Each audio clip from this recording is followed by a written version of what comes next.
Greetings, everyone, and welcome back to History of Public Health.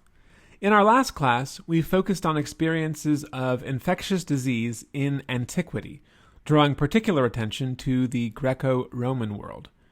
As we saw, despite the fact that ancient Greece was no stranger to epidemics, public health was more or less non-existent in this early civilization. Across the Mediterranean and throughout Europe as well, this remained the case well into the medieval period. Between the fall of the Roman Empire in the 5th century AD and the discovery of the New World in the late 1400s, epidemics were a regular feature of European life. These included smallpox, tuberculosis, measles, and typhoid fever. Over time, however, their virulence declined, and most of them transformed into childhood diseases, that is, things young people contracted and from which they recovered, generally speaking, with few serious complications. With more and more Europeans acquiring immunity, mortality rates from infectious disease declined, and by 1300 or so, the overall disease environment had stabilized. But then came bubonic plague, a disease that has been responsible for some of the greatest biomedical catastrophes in world history. Caused by the bacteria Yersinia pestis, which was discovered in the late 1800s, bubonic plague is believed to have originated in the Tibetan Qinghai Plateau, where, for millennia, it has existed in a more or less endemic state among several animal species of the region, including the Himalayan marmot.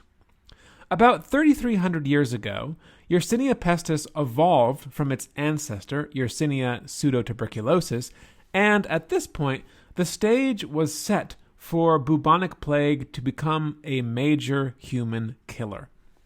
It is thought to have been the cause of a major disease outbreak that struck Constantinople in 541 AD, but after this, it remained confined to the Tibetan plateau. That is until the 1200s, with the rise of the Mongol Empire, which created new commercial routes across the Eurasian steppe between China and Europe, and in the process carved out a new conduit for the passage of disease. In particular, the passage of merchants and Mongol armies across the Silk Roads helped introduce Indian black rats and gerbils, along with several other rodents and their fleas, to much of the Middle East, North Africa, and Europe. With them came Yersinia pestis, and soon all of the major civilizations of Africa and Eurasia were dealing with outbreaks of bubonic plague. Within Europe, plague first appeared on the island of Sicily in 1347, and from here it subsequently spread to several Italian cities. Within a year, it had spread over much of Western Europe, and in 1349 it made its way to England and Scandinavia. The ferocity of the resultant epidemics, known collectively as the Black Death, was such that between 1 and 2/3 of all people living in Europe died from plague between 1346 and 1348. Some communities in England and Italy lost 70 to 80% of their populations. All told, the disease killed about 20 million Europeans, or 1/3 of the region's inhabitants. And even though the disease finally receded in 1350, over the course of the next 3 centuries, bubonic plague periodically resurfaced, rearing its ugly head all across Europe. And wherever it appeared, the disease was utterly devastating. In the 16th century, plague usually killed around 10% of the affected population. In Lübeck, Rostock, and Norwich, it ranged between 30 and 50%. It was the cause of the Great Plague of London in 1665-66, where it killed an estimated 75,000. Within Europe, its last appearance was in Marseille in 1720 and Moscow between 1770 and 1772. Clearly, bubonic plague has been responsible for some of the greatest epidemic disasters in human history. It is also the first disease in history that deserves the title pandemic, as it spread all across Afro-Eurasia. While killing millions of people, the plague also generated a variety of social and governmental responses, the results of which established many of the concepts and practices of what we today call public health. Indeed, in response to these epidemics, towns, cities, and states in early modern Europe developed their first sophisticated mechanisms to control the spread of disease and mitigate its effects. As historian Dorothy Porter says, quote, "Plague founded public health as a function of the modern state." So, how exactly did European cities and states respond to the plague? What kinds of disease control programs did they implement, and what prompted these? Moreover, what impact did they have, both on the plague and on society more generally? In what follows, I'd like to begin addressing these questions. Europe's first interpretations of bubonic plague were highly religious.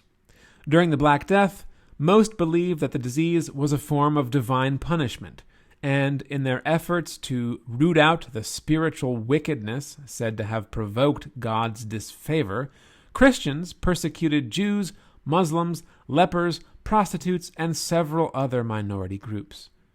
Other religious responses to the Black Death included individual acts of contrition, attendance at Mass, or the public processions turned mutual scourgings partaken in by the flagellants. Such actions might have provided psychological comfort to Christians at least, but they did little to end the Black Death.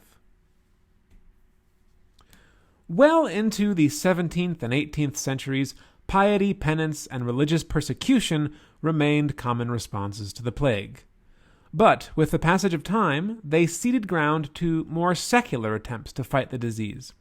Indeed, what was truly notable about the early modern response to plague was the growth of state provisions to control epidemic disease. Efforts along these lines first emerged in the late 1300s, and they picked up steam in subsequent centuries. Italian city-states were among the earliest adopters of these measures, which included things like the imposition of the cordon sanitaire, which prevented the movement of persons and ships between infected towns. Also, the quarantining of infected individuals in pest houses, the fumigation and burning of infected areas of a city, and measures taken to ensure the rapid burial of the dead, normally in anonymous graves known as plague pits. Typically, these regulations emerged first in more autocratic states, like Milan. Civic competition later fostered their spread to more democratically governed city-states. In 1377, the Republic of Ragusa, in modern-day Croatia, instituted a 30-day quarantine against persons from plague-stricken areas, which was increased to 40 in 1397. Marseille followed suit in 1383, followed by Venice, Pisa, and Genoa. In Venice, a permanent committee of nobles was formed in 1446 to tackle plague by reducing overcrowding in prisons, establishing rules for burial, and forbidding entrance into the city to anyone who seemed to be sick. These quarantines, along with other measures against the plague, provided a model and inspiration for many later initiatives in public health. At the same time, they provided an impetus for the emergence of the modern state. None of them, unfortunately, appear to have done much to keep plague at bay, although it is possible that the eventual disappearance of plague from Europe in the early 18th century owed to the imposition of quarantines and cordon sanitaire. Despite the lack of general success, it should be said that fighting plague was an expensive business. While disrupting commerce, cities had to pay for the cost of maintaining individuals in pest houses, which included their guards. In Milan, in 1576, for example, the disinfection of over 1,500 homes cost the community over 120,000 livres, that is the equivalent of 50 kilograms of gold. The expense of feeding those in quarantine exhausted the city's coffers within days, and, as a result, the local administration had to impose new taxes and arrange for extensive loans. Why, one may wonder, would local governments go to such trouble to prevent the spread of plague? One reason is that rulers were generally much more open to the idea that plague was contagious. However, with the passage of time, the recognition that outbreaks of plague accompanied the movement of people and merchandise became clearer and clearer, even to doctors. The result was a general decline in astrological and supernatural explanations of epidemics and a greater interest in their local causes. As this suggests, among doctors, bubonic plague brought with it a search for new explanations of disease. Gradually, humoral theory fell out of favor, and in its place came new, more externally oriented explanations of disease. Plague, increasingly, was not seen as a result of humoral imbalance, but instead of a disruptive force that originated outside the body. Unlike the Hippocratics, doctors believed that plague was a specific disease, that is, that it affected all people alike and had a universal cause. Eschewing humoralist dogma, they believed that plague manifested itself in much the same way no matter who it attacked. This was in marked contrast to Hippocratic theories of disease, which were entirely individualistic. Now, increasingly, doctors were seeking causes of disease outside the body. In part, the decline of religious explanations owed to the Renaissance's culture of civic humanism, which encouraged many Europeans to place their trust in reason. This also encouraged rulers to think that they had an obligation to look after their people.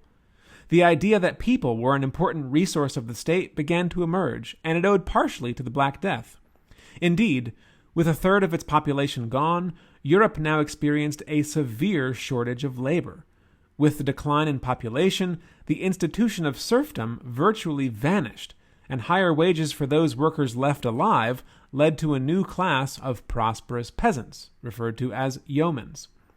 If these individuals were lost to disease, injury, or battle, rulers believed that they would be at a comparative disadvantage in regard to their subjects and to other countries or city-states. As such, they began to consult physicians, seeking their advice on how to avoid plague. This emerging desire to protect and promote the well-being of the citizenry, it should be noted, was not an altogether altruistic gesture. It was in part inspired by a desire for control over the population, and especially over the poor.